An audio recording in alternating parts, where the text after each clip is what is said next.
You're listening to Greater Good Radio Hawaii. Please visit us online at greatergoodradio.com. Today's guest is John BOWER, co-founder and managing partner of Sennet Capital, a merchant bank focused on mid-market and emerging growth companies. Prior to Sennet Capital, Mr. BOWER served as the CFO and COO at Hawaii Biotech, where he helped to secure over $50 million in equity and grant funding. As you're rounding out the management teams and recruiting here in Hawaii, what kind of talent have you folks found, and how does that compare to mainland experience that you've had? It is more difficult here because we do have a smaller group of experienced younger professionals. We do have to look to the mainland sometimes. We've placed 14 or 15 people in our clients in this short period of time that we've been working with our clients. And for the most part, they have been from Hawaii.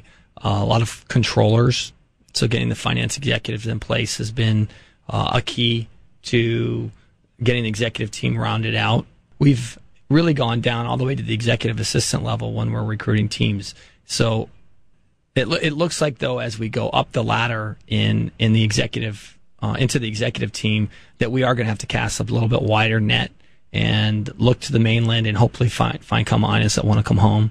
We do find that in Hawaii Biotech and in other companies that if there isn't that link to Hawaii, that you're successful maybe 50% of the time in getting a good recruit that sticks here in Hawaii. We'd like to find people who have Hawaii roots and have a reason to be here other than the company.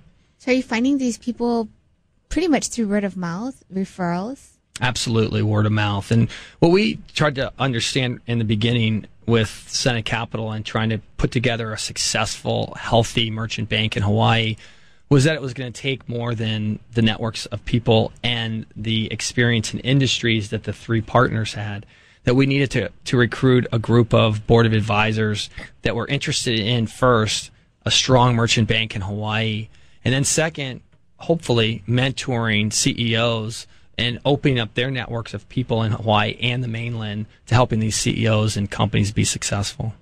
So what do you say when a CEO comes up to you and says, John, you're younger than me? You know, what are you going to tell me and what are you going to share with me that I don't know already?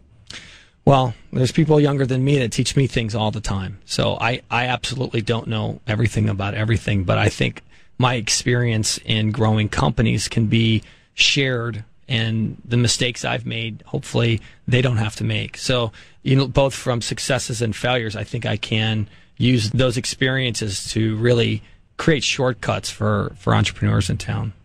Do you focus on, I guess, when we talk about word of mouth and referrals, do you find that people are referring people that are maybe located in the mainland that want to come home and then trying to bring that local talent back home directly in these companies? We're trying to develop that network, and that's something that would be very healthy for the state. And there's other people that have, of course, are working on it as well. Enterprise Honolulu and Lisa Gibson's council, the Life Science Council, they all are trying to attract come-oners and let them know about the opportunities within the state. We want to try to work with the organizations that are here doing that and lend our support to that and make sure they know what the opportunities are with the companies that are in Hawaii, so that when people show interest in coming back, there's hopefully a couple central repositories of these opportunities that the people can tap into. Your partners are Richard Lim and Kenton Eldridge, correct? That's correct. Right. So with Kenton and Richard, they're much older than you are, but you're the managing director. How did you guys come up with that arrangement? Yeah, they tricked me. It was bait and switch. They called me in June or July of 2005 and had an idea. And I think originally Richard had called Kenton and said, remember that company, File Miners, that your son sold? I was involved in the genesis of that company probably 8 or 9 years ago, and I see everybody did real well on that transaction. Why don't we get together and see if we can do more of those sorts of things? Kenton then called me, and we all got together.